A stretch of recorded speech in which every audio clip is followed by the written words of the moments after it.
The waters of the Venetian lagoon are calm, yet they carry whispers. Shrouded in fog, a small strip of land sits silently, cut off from the world, its decaying walls and broken bell tower jutting against the horizon like a scar that refuses to heal. This is Poveglia, an island that Venetians refuse to speak of openly, an island long branded as cursed. Even the fishermen who sail near its waters avoid casting their nets too close, fearing what they might pull up from its depths. For centuries, the name alone has carried with it the weight of death, disease, and madness. But in the year 1923, the island's story darkened further, when its asylum became the stage for some of the most disturbing tales of human suffering in Italy's modern history. It is here, at this time, that our story begins. To understand Poveglia is to step into a world where history and horror merge seamlessly, where every stone and shadow seems steeped in tragedy. From the very first moment, the atmosphere suffocates you, an oppressive stillness, a silence broken only by the occasional caw of a distant bird or the lap of water against the shore. Those who dared to set foot on the island in the early 20th century often described an immediate sense of dread, as if the air itself pressed down upon their lungs. For the doctors and orderlies sent here to staff the asylum, and for the patients exiled to its walls, the island was not just a place of treatment, it was a prison without escape, a final stop on a journey few would survive. The asylum was built upon foundations already soaked in death. Long before its gates were locked on the insane, Poveglia had been a burial ground for plague victims, a dumping ground for bodies considered too dangerous to burn within the city walls of Venice. It was said that the soil itself was thick with human ash and bone, that crops grown here refused to flourish, as though nature itself recoiled from the horrors buried beneath. Locals whispered that the cries of the dying still echoed across the water, a mournful chorus of souls unable to rest. By the time 1923 arrived, these stories had already woven themselves into the very fabric of Venetian folklore. To open an asylum here was to compound the suffering, to place the living among the restless dead. Yet this was no accident. Italy's leaders chose Poveglia precisely because of its isolation. Far removed from the glamour of Venice's canals, the island provided a perfect stage for secrecy. The public would not hear the cries of the confined, nor would curious eyes witness the methods of treatment employed within its wards. Patients, many of whom were merely unwanted by their families or misunderstood by society, were ferried across the lagoon, staring silently at the receding city they would never return to. For them, this journey was not a passage to healing. It was a one-way trip into obscurity, a slow erasure of identity and humanity. The asylum itself was a crumbling complex, a cluster of buildings that seemed to sag under the weight of their own history. Damp corridors stretched endlessly, paint peeling from the walls, the air always heavy with the mingled sense of mildew, saltwater, and decay. Patients often described the feeling of being watched, though there was no one there, at least, no one living. At night, the island seemed to transform entirely. The groans of the old timbers and the shifting winds through broken windows created phantom voices.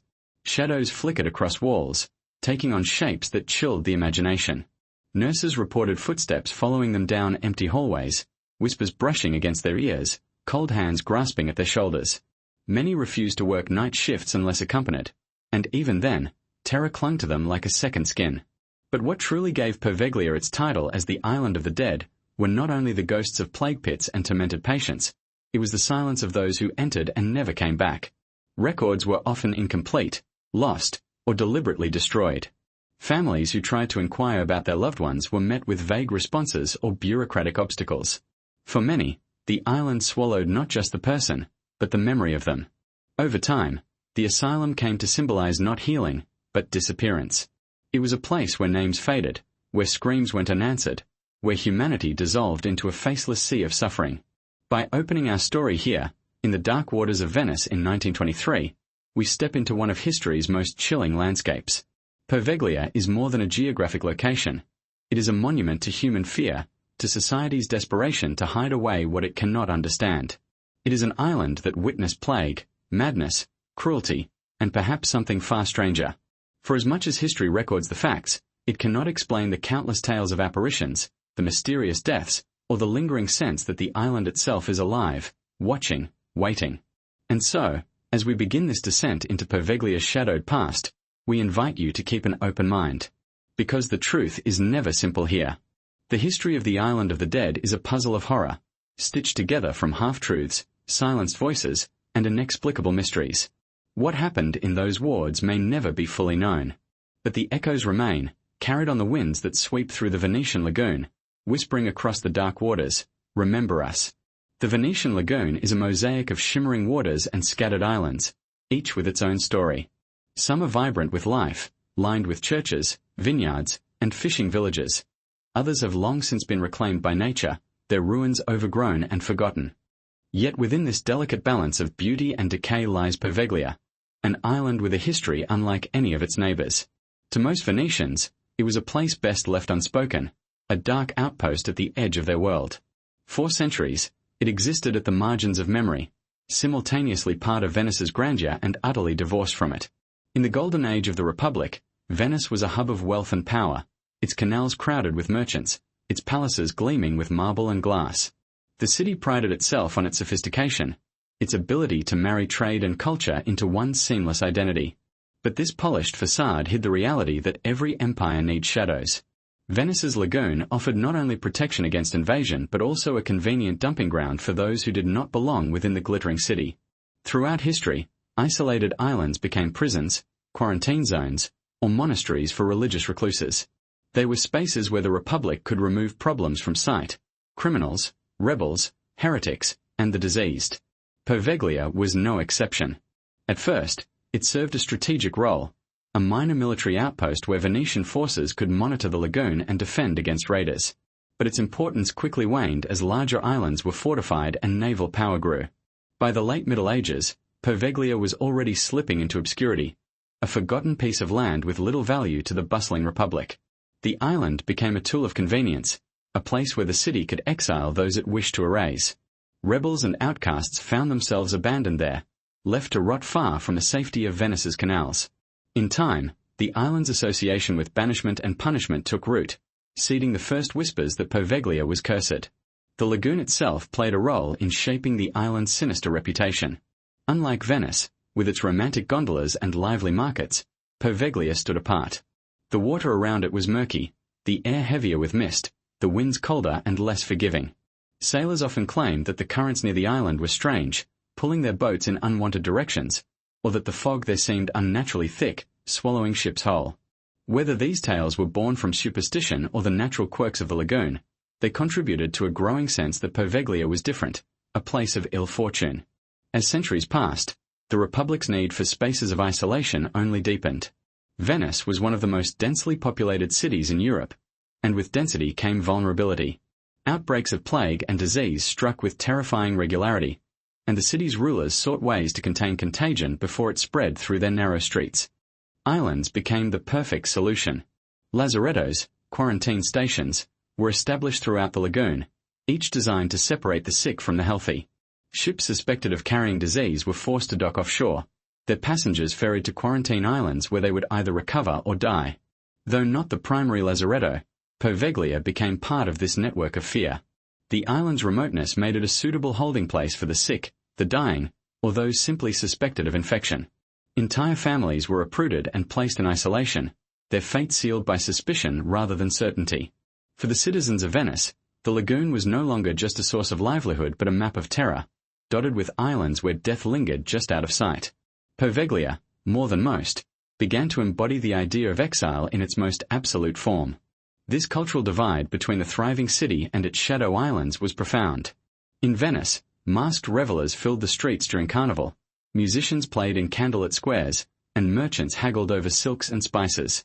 Life was vibrant, decadent, and seemingly eternal. But only a short boat ride away, islands like Poveglia stood in stark contrast, silent, desolate, marked by human suffering. For Venetians, this contrast became almost symbolic. The lagoon was a reflection of life and death, beauty and horror existing side by side. And Poveglia was its darkest reflection. By the time the modern era dawned, the island's reputation was well established. Children grew up hearing stories about the cursed land across the water, tales of restless spirits and ancient sins that could never be washed away. Fishermen avoided its shores, not only out of fear of disease but because they believed their nets might dredge up human bones. Priests warned against curiosity, insisting that the island was touched by the devil. These whispers were not idle superstition, they were part of a larger cultural memory, passed down through generations until the very name Poveglia became synonymous with dread. It is within this historical context that we must place the events of 1923. The decision to establish an asylum on Poveglia did not occur in a vacuum. It was built upon centuries of stigma, fear, and exile. The island's function had always been the same: to remove the unwanted from Venice's glittering heart and bury them in silence. From rebels to plague victims, and finally to the mentally ill, Poveglia was a receptacle for the city's shadows. This continuity is what makes its story so chilling. Each new chapter in its history did not erase the past but layered upon it, deepening the sense of dread. When the asylum was founded, the cultural memory of Poveglia was already poisoned. The patients who arrived there carried not only their own suffering but also the weight of centuries of whispered curses. For Venetians watching from the safety of their canals, the island remained what it had always been: a place to fear, a place to forget, and above all, a place never to return from. The Black Death swept across Europe like a tide of darkness, and Venice, with its bustling ports and crowded canals, was one of its most vulnerable cities. Ships carried not only spices, silks, and wealth but also rats, fleas, and disease. When the plague struck in the 14th century, it tore through the city with merciless speed. Death came so swiftly that families could not bury their loved ones. Bodies piled in the streets, the air choked with the stench of decay. The Republic of Venice, desperate to protect itself, turned once again to the scattered islands of the lagoon. Among them was Poveglia, destined to become a place of unthinkable horror. Poveglia's isolation made it the perfect dumping ground for plague victims. Barges loaded with the sick and the dying were ferried across the water, their passengers staring silently as the city receded into the distance. Some begged for mercy, others prayed, but all knew the truth: they were not being taken to recover. They were being taken to die. The island became both hospital and graveyard, though in practice, it was neither. There were no cures, no genuine care, only containment. Once on Poveglia, there was no return. Eyewitness accounts from the time describe scenes of unimaginable despair.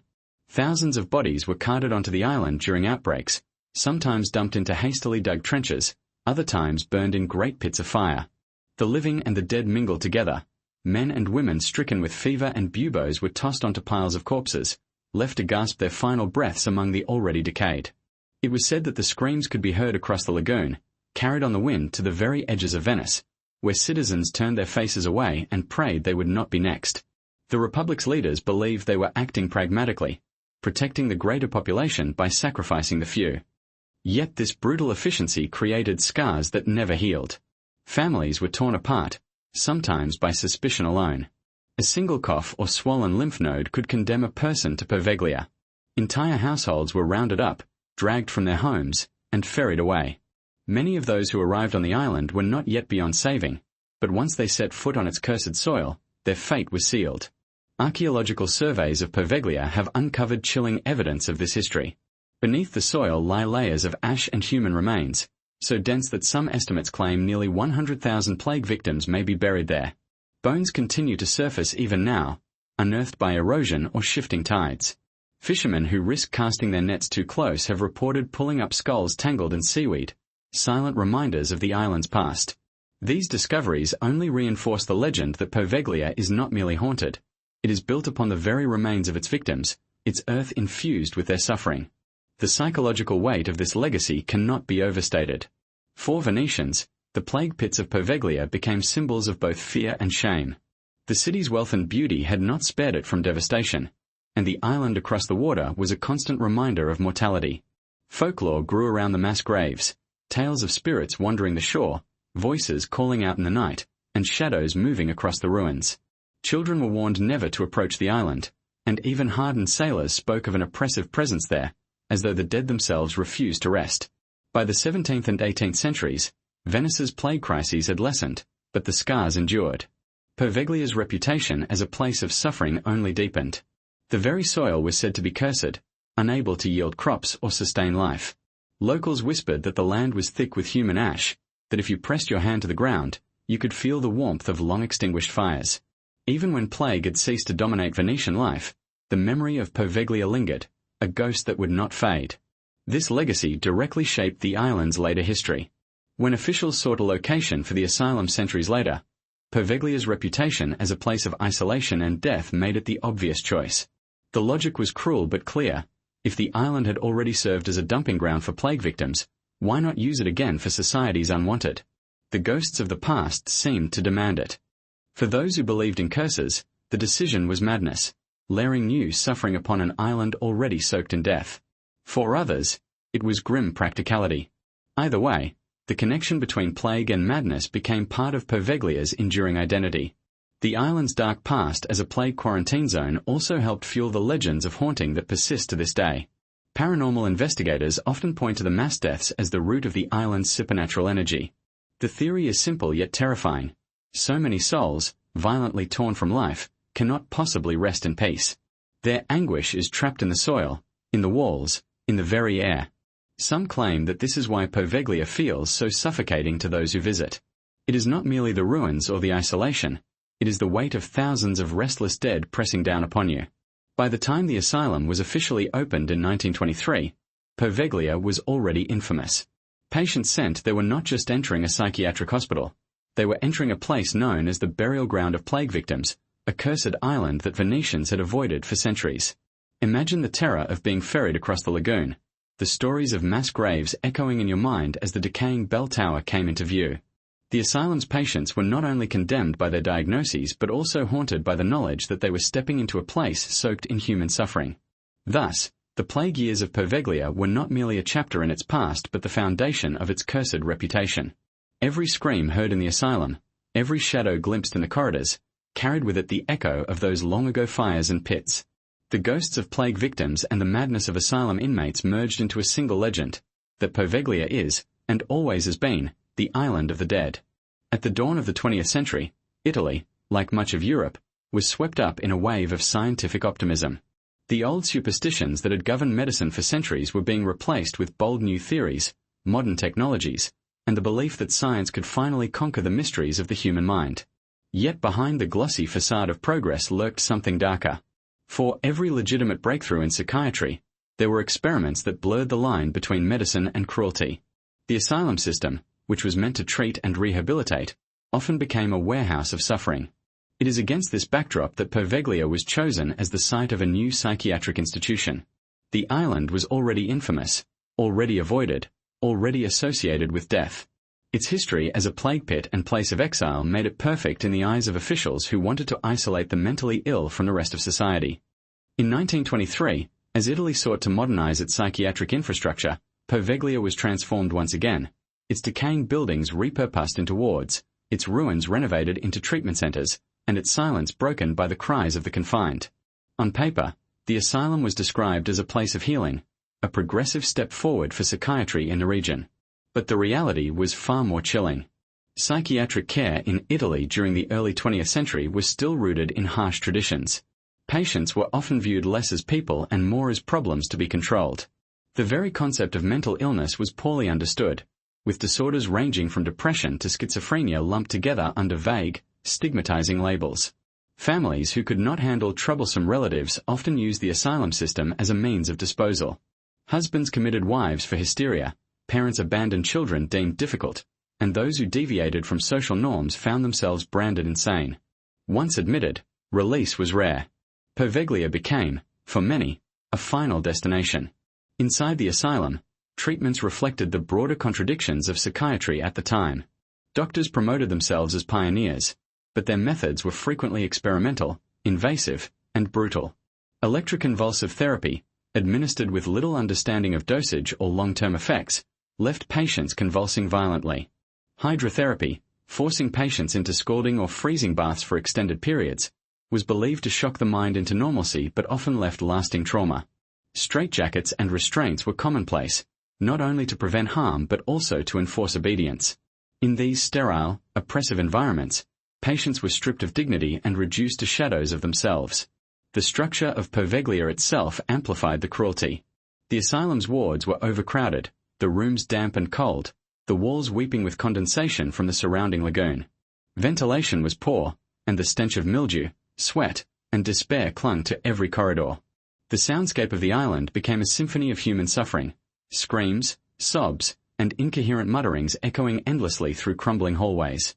The sea winds, rushing through broken windows and creaking shutters, seemed to carry those cries across the water, fueling the legends that grew in the Venetian imagination. The justification for these methods was couched in the language of progress. Doctors claimed they were advancing the understanding of the mind, experimenting with new techniques to unlock hidden truths. But behind these lofty ideals was an undeniable reality. Patients became subjects of experimentation, their pain overlooked in the pursuit of scientific recognition. The asylum was not merely a place of confinement.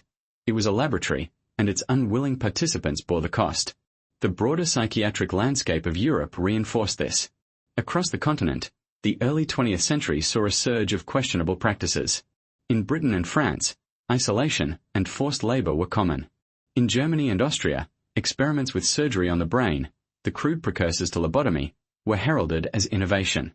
Italy, eager to establish itself as modern, was no different. Poveglia's asylum was part of this movement, a local manifestation of a global trend in which the mentally ill were treated less as patients and more as problems to be solved at any cost. The staff themselves were often trapped within this system. Overworked, underpaid, and isolated from the mainland, nurses and orderlies bore the brunt of daily operations. Many lived in constant fear, not only of the patients but of the island itself. Reports circulated of strange phenomena, whispers in empty rooms, footsteps echoing in deserted corridors, shadows moving against the light of oil lamps. Whether these experiences were hallucinations born of exhaustion, or something far more sinister, they reinforced the sense that Poveglia was a place where science had collided with something darker, something beyond human comprehension. Even the doctors were not immune. Though they spoke the language of science and progress, they were surrounded by an environment steeped in centuries of death and dread. Some embraced it, leaning into the island's isolation as a chance to work without scrutiny. Others were unnerved, driven to paranoia or despair by the overwhelming atmosphere. The asylum, in effect, became a crucible not only for the patients but for those tasked with their care. By the mid-1920s, Poveglia had fully assumed its identity as an asylum, yet it carried the weight of its history in every corner. Its foundations, once filled with plague victims, now housed the cries of the mentally ill. Its corridors, once the haunt of exiles, now confined those deemed unfit for society. And through it all, the line between healing and cruelty blurred until it was nearly impossible to distinguish one from the other.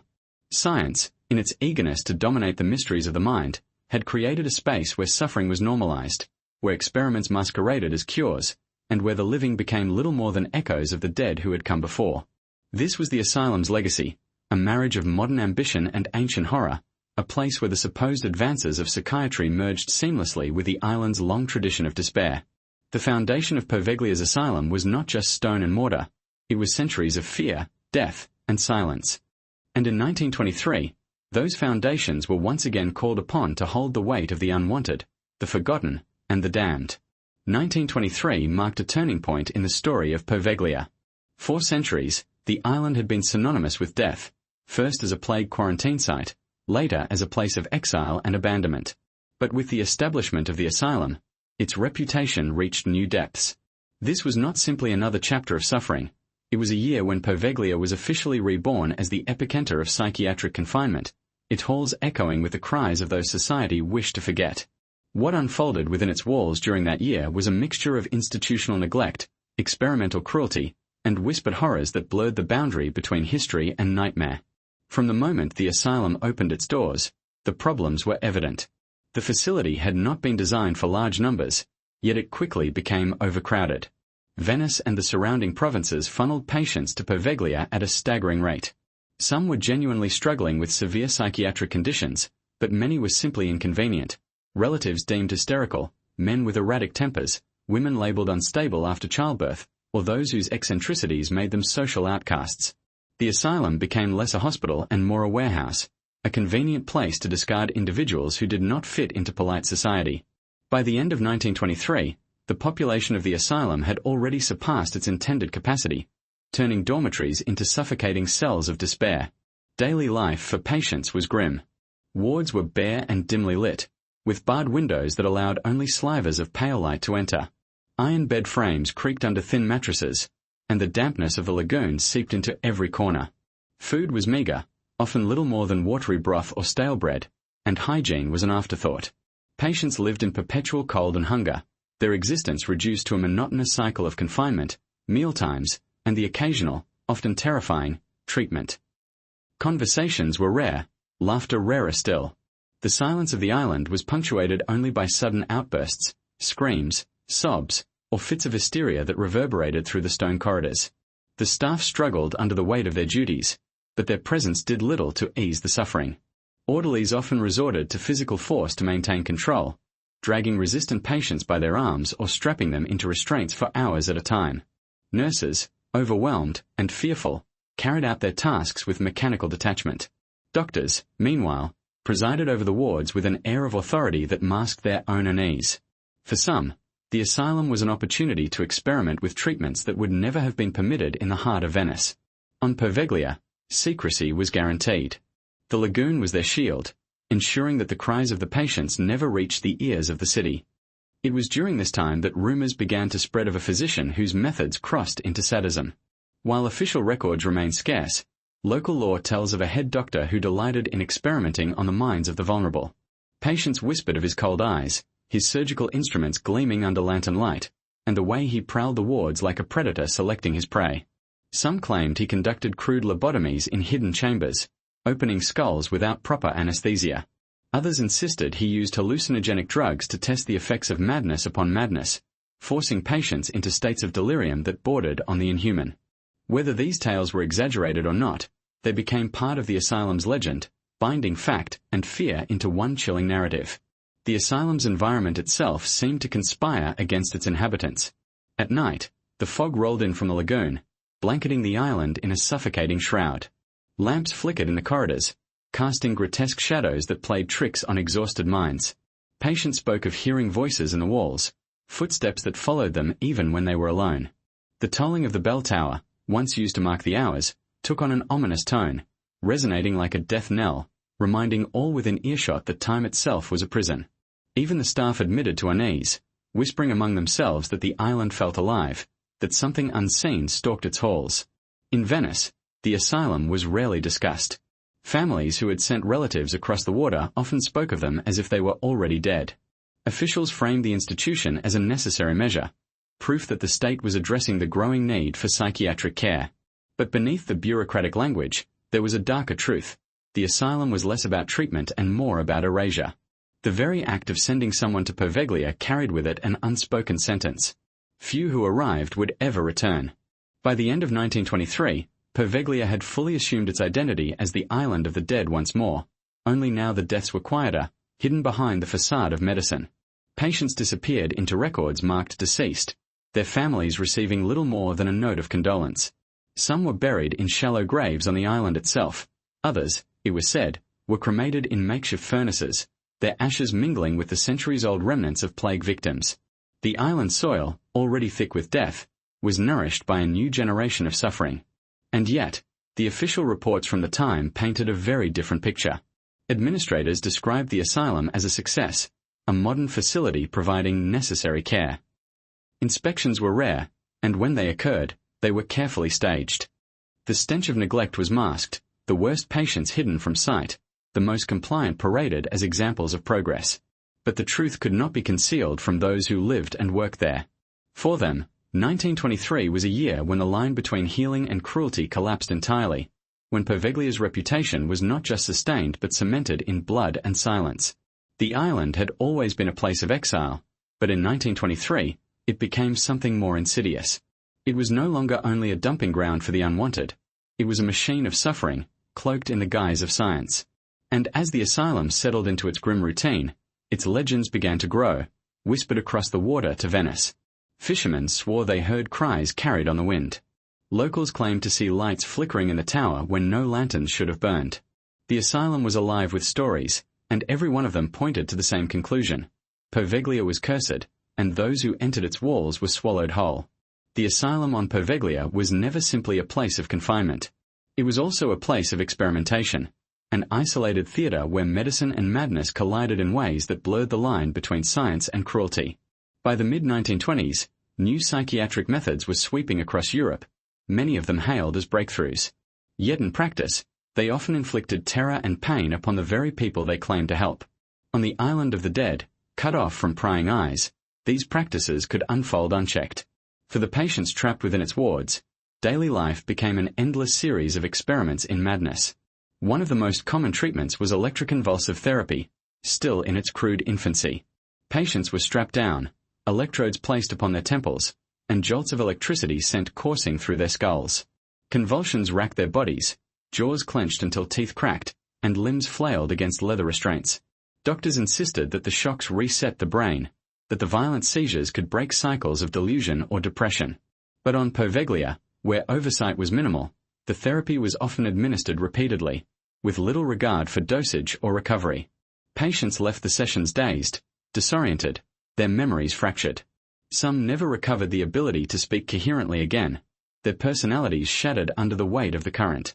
Hydrotherapy was another favored method, its logic rooted in the belief that extreme temperatures could shock the mind back into balance. Patients were submerged in ice-cold baths for hours at a time, their lips turning blue as they begged for release. Others were forced into scalding water, their skin blistering from the heat. At times, they were wrapped tightly in soaking sheets, confined for entire nights while the moisture seeped into their bones. Nurses described the sound of muffled cries echoing from locked rooms, a chorus of agony that became part of the asylum's nightly soundtrack. The stated purpose was therapeutic, but the effect was closer to torture. As psychiatry in Europe flirted with experimental surgery, Poveglia too became a testing ground. Crude lobotomies, then considered a cutting-edge procedure, were rumored to be performed on the island. Without modern sterilization, without proper anesthesia, the surgeries were brutal. Patients were restrained, their skulls pierced with primitive tools, portions of their brains scraped or severed in the name of progress. Doctors claimed success when the most agitated patients became docile, mistaking the loss of personality for improvement. But behind the closed doors of Poveglia, these procedures were whispered about with horror. Survivors shuffled through the wards like ghosts, vacant-eyed and broken, their former selves erased forever. Drug experimentation also found a home here. Early psychiatric medicine relied on heavy sedatives, opiates, and experimental compounds. Doses were inconsistent, side effects poorly understood. Patients were reduced to chemical husks, staggering through the halls in a fog of stupor. Others were subjected to hallucinogens, their already fragile realities fractured further. Staff reported patients screaming at unseen figures, clawing at walls, or collapsing in terror after chemically induced visions. Some doctors viewed these reactions as useful data, others simply ignored them, recording nothing but silence in the official files. For the patients, the distinction between hallucination, madness, and haunting dissolved entirely. Sensory deprivation and isolation were yet more tools of control. The asylum's basement chambers, once used for storage, were converted into isolation cells. Patients deemed disruptive were locked inside for days, sometimes weeks, with little food or light. In the darkness, their minds unraveled. Some scratched messages into the damp stone walls with their fingernails, desperate proof of their existence. Others emerged silent and broken, their eyes darting wildly as though they still saw phantoms lurking in the corners. A few never emerged at all, their deaths recorded blandly as natural causes. But among the staff, stories circulated of people who seemed to vanish, their cells found empty with no explanation. Whether fact or folklore, the tales deepened the island's aura of terror. The experimental atmosphere was fueled by the island's isolation. In mainland institutions, oversight and public scrutiny forced at least some accountability. On Poveglia, no such checks existed. Families rarely visited, most could not afford the journey, and those who did were discouraged from asking questions. Official inspections were perfunctory, carefully staged to conceal the worst abuses. Doctors wielded enormous power, their authority unquestioned. For those with ambition, the asylum was a laboratory where the boundaries of ethics could be pushed without consequence. For those with cruelty in their hearts, it was a playground of suffering. Yet the experiments were not confined to medicine alone. Some staff began to notice patterns that seemed unexplainable. Patients subjected to extreme treatments often reported similar visions, figures in the corridors, voices whispering their names, shadows that lingered at the foot of their beds. At first, these were dismissed as hallucinations, the byproduct of fractured minds and chemical tampering. But when staff themselves began to report the same phenomena, unease spread. Nurses spoke of cold hands brushing against their arms during late rounds, orderlies refused to enter certain rooms alone, and even doctors confessed to hearing footsteps in empty hallways. The line between experiment and haunting blurred, until it was unclear whether the island was driving its inhabitants mad or whether madness itself had become a conduit to something unseen. The legacy of these experiments lingered in more than rumor. Patients who survived bore physical scars, burns from hydrotherapy, broken teeth from electroshock, surgical marks from lobotomies. But the deeper scars were invisible. Many became hollow shells, their identities stripped away, their humanity reduced to clinical notes in a doctor's ledger.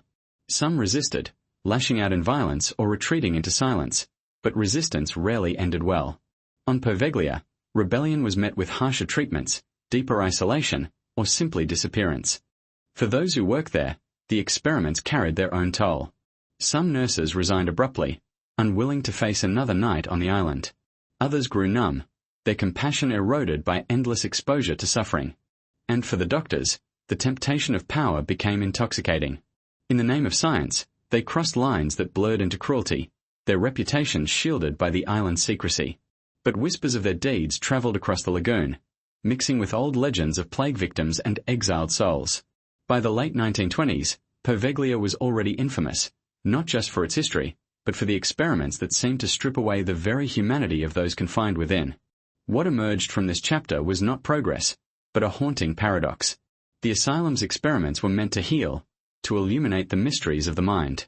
Instead, they deepened the island's legacy of suffering. The cries of the patients, the silence of the vanished, and the shadows that danced along the walls became part of Poveglia's identity. In the pursuit of understanding madness, the doctors of Poveglia had created more of it, feeding the legend that the island itself was cursed, and that every experiment conducted there merely awakened something darker. They spoke of him in hushed tones, never daring to say his name aloud after nightfall. To the patients, he was a figure of terror. To the staff, a man whose authority seemed untouchable. He was the doctor of Poveglia, the man whose legend would forever stain the island's history. Whether he was truly a sadistic monster, a victim of his own madness, or a physician corrupted by isolation, no one can say for certain. What is clear is that his story has become inseparable from the asylum's legacy, passed down through whispers and shrouded in myth. According to fragments of record and the oral traditions of locals, the doctor arrived in the early years of the asylum's operation, perhaps as early as 1923. He was described as intelligent, ambitious, and charming in his manner, qualities that quickly established him as a leader among the staff. Yet behind that facade, something darker stirred. He was fascinated not just with treating mental illness but with probing the boundaries of human suffering. The asylum offered him exactly what he craved, a population of patients who could not refuse, overseen by a system that demanded no accountability. The doctor's methods became infamous among those confined to the island. Patients claimed he prowled the wards at night, selecting individuals for special treatments that never appeared in the official logs. He was said to lead them down into the asylum's hidden chambers, small, windowless rooms beneath the main building, where the cries of the suffering could not be heard above. There, crude surgical instruments gleamed under lantern light, and experiments that masqueraded as therapy unfolded with chilling precision. Lobotomies were performed with hand drills and rudimentary blades. Skulls were cracked open, neural pathways severed, not with the intent of healing but with the curiosity of a scientist dissecting his specimen. Some patients returned from these sessions vacant-eyed, their personalities erased. Others were never seen again, their names quietly struck from the records. Staff whispered of mass graves dug under the cover of night, where failed experiments were discarded like refuse. The soil of Poveglia, already thick with the ashes of plague victims, grew heavier still with the weight of the asylum's casualties. Yet the doctor's cruelty was not limited to surgery. He was rumored to dabble in chemical experiments as well, injecting patients with untested compounds or forcing them to ingest hallucinogens to study their effects. In some cases, he left subjects in isolation for days, returning only to observe the extent of their deterioration. He believed he was glimpsing the raw fabric of madness, peeling away the layers of sanity to reveal the hidden truths of the mind. But what he truly revealed was his own descent into obsession. For the staff, fear became a daily companion. Nurses obeyed his orders without question, terrified of drawing his wrath. Some orderlies claimed to hear him muttering to himself in the corridors, his voice alternating between calm instruction and incoherent raving. At times, he appeared detached from reality, staring into empty corners as if listening to voices only he could hear. Whether this was the result of his own psychological decline or the influence of the island itself remains a mystery. Many believe that the weight of Poveglia's history had infected him, driving him into the very madness he claimed to study. The climax of his legend lies in the bell tower. To this day, its crumbling silhouette dominates the skyline of Poveglia, a reminder of the doctor's fate. According to local law, his reign of terror ended when the voices he had once dismissed as hallucinations turned on him. Patients whispered that they saw shadowy figures circling his office at night, that they heard his screams echoing from the tower even when no one else was inside. Nurses claimed he confessed that the dead were haunting him, that the plague victims buried beneath the island were rising in his dreams. One night, the story goes, the doctor climbed the bell tower in a frenzy, his lantern swinging wildly as he ascended. Some say he leapt to his death, driven mad by the island spirits. Others insist he was pushed, dragged by unseen hands, or by patients who had finally turned against their tormentor. In either case, his body was found broken on the stones below. Yet even his death carries ambiguity. Staff who claim to have seen the fall later recanted, their stories shifting under pressure. Some accounts insist he survived the plunge, only to be strangled by a mist that rose from the ground, choking the last breath from his lungs. The legends surrounding his demise only grew with time. Fishermen claimed they could still hear his screams carried across the lagoon on stormy nights. Paranormal investigators reported cold spots and phantom voices near the bell tower, often described as groans of agony. Some visitors insist that the tower itself feels cursed, its bricks radiating an energy that repels those who come too close. Even now, locals refuse to ring bells inside of the island, believing it will awaken the doctor's restless spirit. What makes the story so compelling, and so disturbing, is the blurring of fact and folklore. Records of individual doctors on Poveglia are scarce, many lost or deliberately destroyed. The precise identity of this infamous physician remains a mystery, leading some historians to question whether he ever existed at all. Was he a real man whose deeds were so atrocious that they became mythologized? Or was he a creation of collective fear, a personification of the island's horrors embodied in a single figure? The truth may never be known. What cannot be denied, however, is the power of his legend. The Doctor of Poveglia has become a symbol of the asylum's cruelty, a ghostly reminder of how easily science can be twisted into sadism when unchecked by conscience. His story represents more than one man. It embodies the suffering of every patient who passed through the asylum, every life reduced to a footnote in a forgotten ledger. The bell tower, where his end is said to have come, remains the heart of Poveglia's haunting, looming over the ruins like a monument to cruelty and madness. In the end, the Doctor's fate serves as a cautionary tale. Those who sought to dominate the island found themselves dominated by it instead. He came to Poveglia as a man of science, but he left, whether by leap, by fall, or by force, as another ghost in the island's endless chorus of the dead. The wards of Poveglia were not merely buildings. They were echo chambers of suffering, their walls saturated with the cries, whispers, and broken laughter of those condemned to live there. By the late 1920s, stories began to spread from both patients and staff, painting a portrait of an environment where fear was constant, where every sound carried menace, and where silence itself seemed alive. To step into the wards was to step into a place where time slowed, where the line between reality and nightmare dissolved, and where whispers clung to every shadow. Patients described the experience in fragmented testimonies, scribbled notes smuggled out, or second-hand stories relayed to families who would never see them again. They spoke of endless corridors, walls slick with condensation, and air so heavy with mildew it seemed to choke the lungs. Beds were crammed side by side, leaving little space to move.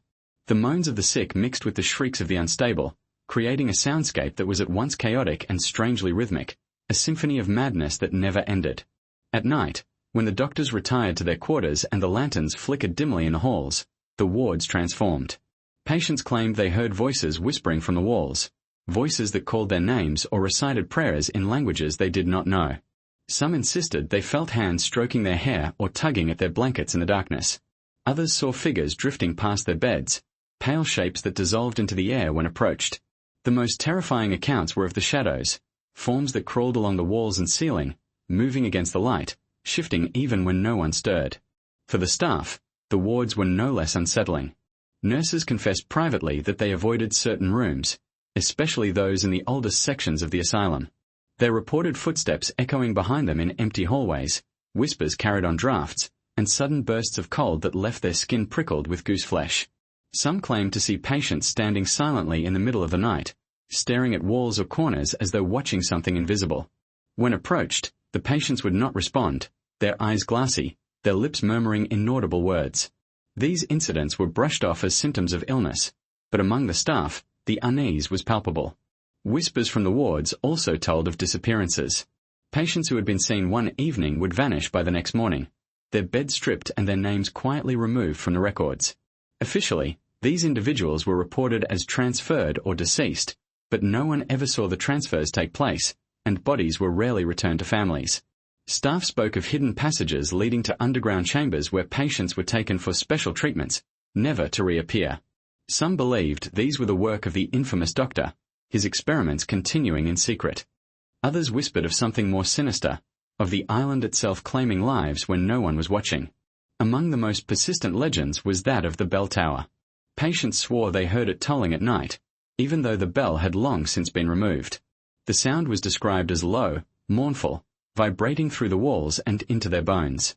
Some said the tolling marked the death of a patient, others that it was a signal from the spirits buried beneath the island. Nurses, too, heard the phantom bells, their eyes widening in fear when asked to explain. None could account for it, and yet the sound was heard so frequently that it became part of the asylum's identity. There were also accounts of collective hallucinations, or perhaps collective hauntings. In one ward, multiple patients and a nurse claimed to see a dark figure standing at the end of the corridor. It was tall, cloaked in shadow, its face indistinguishable. When approached, it would vanish, leaving only a lingering stench of decay. The nurse resigned shortly after, refusing ever to return to the island. Patients, however, had no such choice. They were left to face the figure alone, night after night, their sanity eroded by fear. Even the natural environment of the island seemed complicit in these horrors. The constant fog blurred the boundaries between day and night, and the dampness warped the wooden doors, causing them to creak and slam without warning. Rats infested the wards, their scratching and scurrying feeding the paranoia of patients who already heard too many phantom noises. The lagoon itself contributed to the unease. The tide would rise and fall with a groaning sound, as if the island exhaled, a reminder that beneath the surface lay layers upon layers of human remains. The whispers also took on a symbolic form, becoming stories told among the patients themselves. Some believed the island was alive, feeding on their fear, whispering to them in their weakest moments. Others insisted the plague victims buried below still roamed the wards, their unfinished deaths binding them to the asylum's suffering. A few clung to faith, reciting prayers to drown out the whispers, but even their voices faltered when shadows shifted in the candlelight. For the outside world, these stories trickled back to Venice in the form of rumor. Fishermen claimed they could hear screams carried across the water at night, long after the wards should have been quiet. Visitors who dared approach spoke of seeing shapes moving in the windows, faces staring back from the darkened halls. The whispers of Poveglia began to weave themselves into local folklore, reinforcing its reputation as cursed and haunted. What made these accounts so chilling was their consistency. Patients, staff, and outsiders all described similar phenomena: voices, shadows, phantom bells. Were these the products of stressed minds, poisoned air, and relentless suffering? Or was Poveglia truly a place where the boundary between the living and the dead had eroded, where every wall and hallway was a conduit for restless souls? In the end, the whispers from the wards were more than just sounds.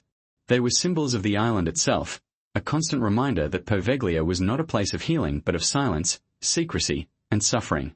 Whether born of madness, haunting, or the weight of centuries of death, they became part of the island's eternal voice, a voice that spoke not only to those who lived and died there, but to anyone who dared listen across the waters of the Venetian lagoon. By the mid-20th century, the asylum at Poveglia was collapsing under the weight of its own darkness. What had begun in 1923 as a supposed beacon of progress had, within decades, decayed into little more than a prison of despair. Patients languished in overcrowded wards, staff grew weary and resentful, and the island's sinister reputation spread far beyond the Venetian lagoon.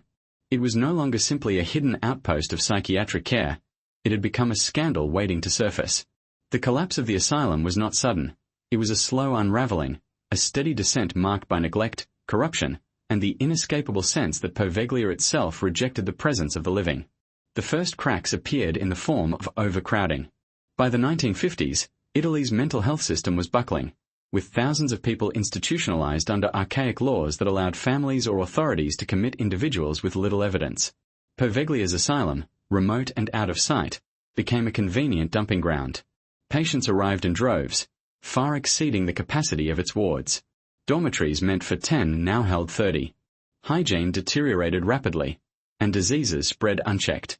Tuberculosis, pneumonia, and malnutrition claimed lives as swiftly as madness did. The asylum staff could not keep up, and many stopped trying. With the overcrowding came neglect. Supplies from the mainland dwindled, sometimes delayed for weeks, leaving patients hungry and cold. Beds went unwashed, infestations of lice and rats grew rampant, and the stench of decay filled the halls. The once proud rhetoric of modern psychiatric care gave way to bare survival. Patients were no longer treated. They were warehoused, restrained, and forgotten. Records from this period are sparse, but survivor accounts paint a grim picture of endless days in darkened wards, the sound of chains clinking as patients shuffled in confinement, and the pervasive sense of hopelessness that hung like fog over the island. Whispers of abuse also began to surface. Former staff members later spoke of beatings, starvation, and punishments disguised as treatments. Patients who resisted were locked in isolation cells for weeks, their cries ignored by orderlies too jaded or too fearful to intervene. Rumors persisted that the infamous experiments of earlier decades had never truly stopped, merely hidden deeper in the asylum shadows. Stories circulated of surgeries performed without consent, of patients used as test subjects for experimental drugs, of unmarked graves dug quietly at night. Whether all of these stories were true or not, they were enough to solidify the asylum's reputation as a house of horrors. As the decades wore on, public opinion shifted. Across Europe, the treatment of the mentally ill was coming under scrutiny. Movements for reform gained momentum, exposing the abuses and cruelties that had long been hidden behind institutional walls. In Italy, activists and journalists began asking questions about the nation's asylums. Poveglia, with its isolation and secrecy, became a prime target for suspicion. Though few outsiders were ever allowed inside, the stories that leaked out were damning enough. Families demanded answers about loved ones who had disappeared. Former employees hinted at atrocities too shocking to put in print. The government, wary of scandal, grew increasingly uncomfortable with maintaining the institution. By the late 1960s, the asylum was in terminal decline. Funding was slashed, staff numbers dwindled, and the buildings themselves fell deeper into decay. Roofs leaked, walls crumbled, and mold spread unchecked. Patients wandered the halls aimlessly, their eyes vacant, their clothes in tatters. The asylum no longer pretended to be a hospital. It had become a warehouse of the forgotten, a living tomb for those society did not wish to see. Finally, in 1968, the order came. The asylum at Poveglia would be closed. The announcement was met not with outrage but with relief. For the government, it was an opportunity to quietly erase a blemish on its record. For families, it was a chance, however slim, to reclaim relatives lost to the island shadows. Yet the closure did not bring justice or clarity. Patients were hastily transferred to other institutions, many of which were just as bleak. Records vanished or were deliberately destroyed, leaving behind gaps that can never be filled. How many died on Poveglia? How many were buried in its soil? How many simply disappeared? The answers remained buried with the island itself. When the last boat departed, carrying away the final staff and patients, Poveglia was abandoned once again. The wards stood empty, their windows shattered, their walls echoing with silence. Nature crept back in, ivy clawing up the stone walls, weeds sprouting through the cracks in the floors. Birds nested in the rafters of the bell tower, their cries mingling with the distant lap of the lagoon's waters. Yet the silence was never complete. Visitors who dared trespass reported hearing faint cries in the distance, doors slamming of their own accord, and the phantom toll of the bell that had long been removed. The asylum was gone, but its legacy lingered like smoke after a fire. The collapse of the asylum marked the end of an era, but not the end of Poveglia's story. In many ways, abandonment only amplified its aura of fear. The ruined wards, left untouched, became monuments to suffering. Locals avoided the island more fiercely than ever, insisting that it was cursed. Fishermen steered clear of its shores, refusing to let their nets touch waters thick with the ashes of plague victims and the bones of asylum patients. Real estate ventures that sought to repurpose the island into hotels or resorts failed repeatedly, each time collapsing under the weight of its reputation. Poveglia had become untouchable, a scar in the lagoon that no one dared heal. To this day, the asylum's ruins remain as they were left in 1968, silent, decaying, and haunted by memory. Broken beds rust in the wards, surgical tables gather dust in forgotten chambers, and the bell tower looms above it all, a sentinel over the island of the dead. The collapse of the asylum was not merely the closure of a building. It was the culmination of centuries of horror, the final transformation of Poveglia into a place where history, legend, and haunting are inseparable. Its abandonment was less an end than a continuation, ensuring that the whispers of the past would never truly fade. Long after the asylum's doors were shut and the last boat had left its shores, Povegglia's story was far from finished. In fact, its most enduring chapter was only beginning. With its wards empty, its corridors silent, and its buildings left to rot, the island transformed into something more than a ruin. It became a myth. Legends flourished in the absence of truth, filling the gaps left by lost records and buried bodies. What emerged was a tapestry of ghost stories, superstitions, and chilling accounts that have made Poveglia one of the most infamous haunted places in the world. The most common tales were those of voices carried on the wind. Visitors reported hearing whispers when no one else was present, soft murmurs that seemed to rise from the ground itself.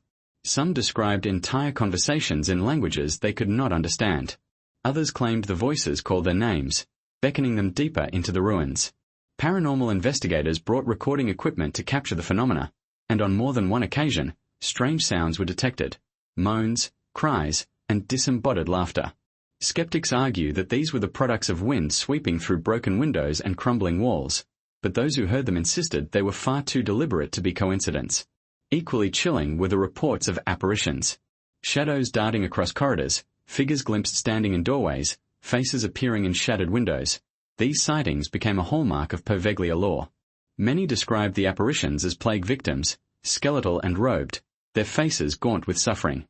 Others swore they saw patients from the asylum, some with bandaged heads, others bound in restraints, their forms staggering through the ruins before vanishing into thin air. The bell tower was said to be the most active site of all, with countless witnesses reporting a cloaked figure standing atop it at dusk, staring silently across the lagoon. One of the most famous legends is tied to that same tower, the ghost of the Doctor. Visitors claim to hear his anguished screams echoing from its heights, particularly on stormy nights. Some swore they saw his shadow falling again and again, replaying the moment of his death. Paranormal groups reported unexplained EMF spikes near the base of the tower, as if some presence lingered there. Even locals who had never set foot on the island acknowledged the legend, warning that the Doctor's spirit remained bound to the place, cursed to relive his cruelty and demise for eternity. The legends also extend beneath the ground. It is said that the soil of Poveglia is unlike anywhere else, infused with the ashes of plague victims and asylum dead. Dig into the earth, and you will find bones, skulls, ribs, femurs, fragments of the tens of thousands buried there. This reality has given rise to darker myths, that the ground itself is alive, that it shifts to reveal the dead, and that it resists any attempt at cultivation. Farmers who once tried to grow crops there reported that the land yielded little, as if rejecting the touch of life. Some claimed their hands burned when they worked the soil, or that strange voices rose from the earth as they dug. Today, even fishermen avoid casting their nets near Poveglia, fearing they will dredge up human remains instead of fish. Paranormal television has only amplified the island's reputation. Programs like Ghost Adventures and Scariest Places on Earth have featured Poveglia, their crews describing it as one of the most oppressive and terrifying locations they had ever encountered. Investigators reported sudden nausea, overwhelming dread, and violent scratches appearing on their bodies without explanation. One cameraman claimed he felt as though unseen hands were pressing against his chest, suffocating him. Another swore that a whisper hissed into his ear, "Leave." These dramatizations have drawn global attention to the island, cementing its place as a legend in modern ghost lore. But the myths are not only about apparitions and whispers. Some stories speak of curses. It is said that those who take anything from the island, a stone, a piece of rubble, even a handful of soil, invite misfortune into their lives. Locals tell of tourists who pocketed relics, only to suffer accidents, illness, or sudden death shortly after. Others claim that the island chooses who may leave, that certain visitors feel compelled to return as though summoned by invisible strings. In Venice, gondoliers and fishermen still speak of Poveglia with a mix of awe and fear, warning outsiders not to underestimate its power. Perhaps the most haunting element of Poveglia's legends is their persistence. Decades have passed since the asylum closed, centuries since the plague pits were filled, and still the stories endure. Unlike other haunted places, where legends fade with time, Poveglia's reputation seems only to grow stronger. This may be because the island remains largely untouched. Its ruins have not been repurposed, its soil has not been developed, and its silence has not been broken by modern life. In its isolation, the island has become a living museum of horror, preserved in decay. For skeptics, the legends of Poveglia are a fascinating case study in collective memory. The island's history is so saturated with tragedy that ghost stories are inevitable, a way for the human mind to process centuries of death and despair. Yet even skeptics admit that something about Poveglia feels different. The sheer number of eyewitness accounts, the consistency of the phenomena, and the visceral dread described by even hardened investigators suggest that, whether haunted or not, the island exerts a psychological power unmatched by most places on Earth. Ultimately, the myths and paranormal tales of Poveglia are not just ghost stories, they are echoes of history. They reflect the trauma of plague victims who died in agony, the anguish of patients experimented on in secrecy, and the weight of countless lives erased from memory. Every whisper, every shadow, every phantom bell toll is a reminder of the suffering that saturated the island. Fact and folklore have fused so completely that they can no longer be separated. Poveglia is haunted not only by spirits but by memory itself, by the burden of being the island of the dead. And so, the legends endure. They keep alive the memory of those silenced by plague, madness, and cruelty. They ensure that Poveglia is never forgotten, even as its ruins crumble and nature slowly reclaims it. Whether the island is truly haunted, or whether it is the human imagination conjuring ghosts to fill the silence, one truth remains undeniable. Poveglia has become more than an island. It is a story, a warning, and a wound that refuses to close. Today, Poveglia stands as one of the most forbidden places in Italy. Long after its asylum was shuttered in 1968, the island remained sealed off, locked away by government decree. Officially, the reason was simple. The buildings were unsafe, the ruins crumbling, the soil too unstable for visitors. But for locals, and for those who know its history, the explanation feels incomplete. To them, Poveglia was never just an abandoned property. It was a place cursed by centuries of suffering, a wound in the Venetian lagoon that could not be healed, and perhaps should never be disturbed. Attempts to repurpose the island have been met with uncanny resistance. In the 20th century, various proposals were floated to turn Poveglia into a tourist destination, a luxury resort, even a marina. Investors imagined wealthy visitors sipping wine while overlooking the Venetian skyline. Yet every plan failed. Funding collapsed mysteriously, bureaucratic red tape grew insurmountable, and potential buyers withdrew, citing unexplained misfortunes. One developer famously abandoned negotiations after visiting the island, later confessing that he felt watched the entire time, as though unseen eyes were following him through the ruins. The dream of transforming Poveglia into a paradise always dissolved into silence. The Italian government itself has treated the island with an odd mixture of secrecy and reluctance. While technically public property, it has remained off-limits for decades. Official tours are non-existent, and permits to visit are rarely granted. Even researchers and archaeologists encounter resistance, their requests lost in endless paperwork. This reluctance has only fueled speculation. Is the government hiding structural dangers, or something more sinister? Some suggest authorities fear liability if the island's haunted reputation leads to panic or accidents. Others whisper that the government knows exactly what lurks there, and that sealing Poveglia off is the only way to contain it. Locals in Venice have their own explanations, steeped in tradition and fear. Fishermen avoid its shores, steering their boats in wide arcs around the island. They warn that their nets sometimes drag up bones from the depths, remnants of plague victims or asylum patients who were never properly buried. Gondoliers tell stories to curious tourists, spinning tales of phantom bells and ghostly lights. Yet when pressed to take anyone near the island, they refuse. For Venetians, Poveglia is not a storybook curiosity. It is a real danger, one that still exerts its presence across the lagoon. Modern adventurers who have managed to trespass confirm the island's oppressive atmosphere. Urban explorers describe crossing the lagoon in silence, the island's silhouette growing larger until the bell tower looms above them like a sentinel. The moment they step ashore, many report an overwhelming heaviness, as if the air itself presses down on their chests. Inside the ruins, nature has reclaimed the asylum. Ivy crawls up broken walls, floors are strewn with rubble, and ceilings sag precariously. Yet amid the decay, remnants of the past remain. Rusting bed frames, shattered surgical tables, fragments of restraint straps. Every object seems frozen in time, a relic of suffering left untouched for half a century. Paranormal investigators who enter illegally often speak of strange phenomena. Cold spots that move from room to room, whispers caught on recording devices, sudden nausea, and dizziness that dissipate only after leaving the island. Some claim to have seen shadows dart across corridors, or to have heard the phantom tolling of the bell tower. A few have fled in terror, refusing to ever return. Skeptics argue that these experiences are products of suggestion, the mind unraveling under the weight of expectation. Yet even skeptics admit that Poveglia exerts an uncanny power. The atmosphere is so thick with history, so saturated with death, that it is difficult to remain rational within its ruins. The modern silence surrounding Poveglia is perhaps its most unsettling feature. Unlike other abandoned asylums, which have been documented, preserved, or converted into museums, Poveglia remains closed, deliberately forgotten. There are no plaques, no memorials, no official acknowledgement of the thousands who suffered and died there.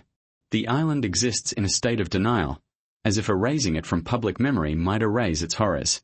Yet silence often speaks louder than words. The very fact that Poveglia remains untouched only deepens its aura of dread, suggesting that some wounds are too deep to be reopened. For Venetians, the island's forbidden status reinforces its legend. Parents warn their children never to sail near it. Older generations speak of it only reluctantly, their eyes clouding with unease. Even in casual conversation, the name Poveglia carries a weight, a pause, a glance over the shoulder. In a city filled with ghosts of history, plague masks, crumbling palazzas, canals that conceal centuries of secrets, Poveglia stands apart as the one place that remains wholly untouchable. Internationally, fascination has only grown. Documentaries, paranormal shows, and online explorers have branded Poveglia as the world's most haunted island. Tourists, intrigued by its notoriety, frequently ask locals about it, only to be met with deflections or warnings. Those who manage to visit illegally often share their experiences online, adding new layers to the mythos. The island, forbidden though it is, continues to captivate imaginations precisely because of its silence. The less it is seen, the more it is feared. In the end, Poveglia's modern silence is its greatest weapon. Its ruins whisper their own story, but the lack of official acknowledgement leaves room for endless speculation. Is it merely an abandoned asylum? Or is it something far darker, a place so saturated with suffering that it has become a wound in the fabric of reality itself? Whatever the truth, the island remains locked away, its secrets preserved in decay, its silence echoing louder than any words. To sail past Poveglia today is to glimpse not just a ruin, but a warning. The bell tower still looms, its shadow falling across the water, a reminder of everything the island once was and everything it still refuses to release. It is forbidden not because it is empty, but because it is full of memory, of legend, of death. And in that silence lies the most chilling truth of all. Some places are not meant to be disturbed. The waters of the Venetian lagoon ripple softly, concealing beneath their calm surface a history steeped in death and despair. As we conclude our journey into the story of Poveglia, it is impossible to separate fact from legend, history from haunting. The island is a palimpsest of suffering, every era layering new horrors upon the old. It was once a refuge, then a place of exile, later a dumping ground for plague victims, and finally, an asylum where the boundaries of science and cruelty dissolved. Now, it sits abandoned, shrouded in silence, a wound that Venice refuses to heal. What makes Poveglia so haunting is not only the tragedies that occurred there but also the way those tragedies overlap and intertwine. The plague pits of the 14th century never disappeared. They remain beneath the soil, their ashes mingling with the roots of ivy and the bones of countless victims.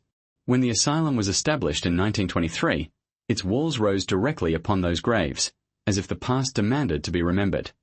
The screams of the mentally ill joined the cries of the plague-stricken, creating a continuity of suffering that no other place in Europe can claim.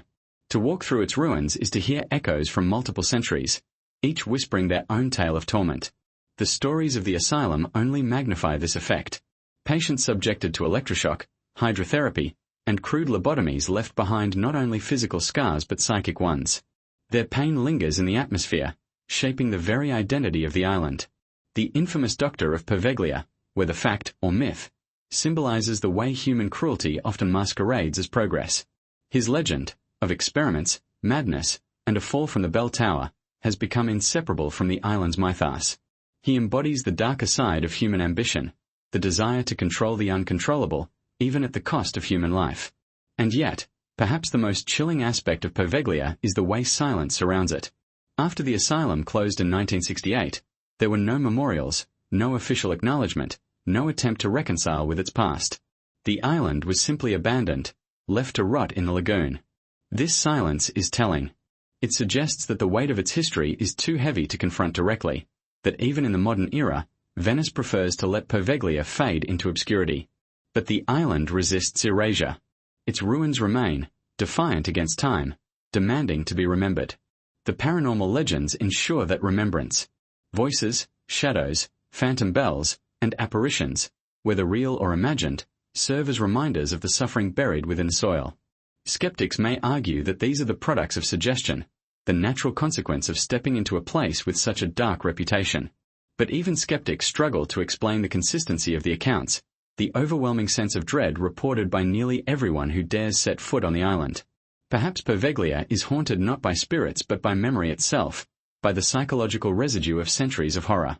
Or perhaps the truth is darker still, that the island has absorbed the suffering of thousands, and now radiates it back as something unexplainable. For Venetians, Poveglia remains a forbidden shadow on the horizon. Fishermen steer clear of its waters, tourists are warned away, and officials maintain a wall of silence. It is a presence always felt but never confronted, a reminder that beneath the beauty of Venice lies a history as dark as its canals at midnight. For the rest of the world, the island has become an object of fascination, a symbol of all that is eerie and unexplainable. Paranormal investigators, historians, and thrill-seekers alike are drawn to its legend, compelled by the mystery of a place where history and haunting are indistinguishable. But perhaps the true terror of Poveglia lies not in its ghosts but in what it reveals about humanity. The island's history shows how easily the unwanted can be cast aside, how society has repeatedly chosen exile over compassion, silence over remembrance.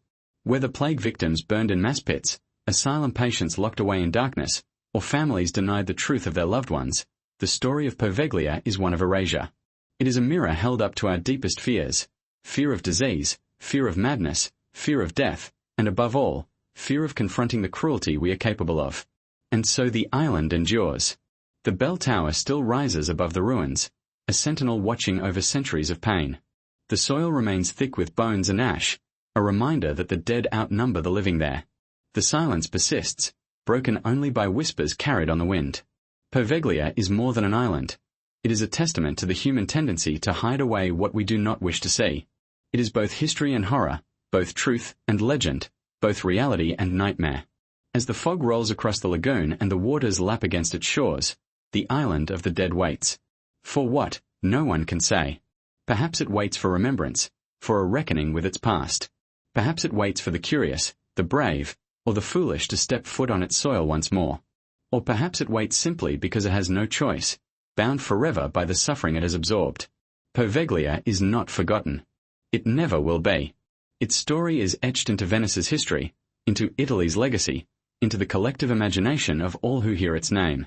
And as long as it remains sealed, silent, and untouched, it will continue to haunt, not only as a ghost story, but as a question: what happens to places that absorb too much death? Do they become haunted? Or do they become something worse?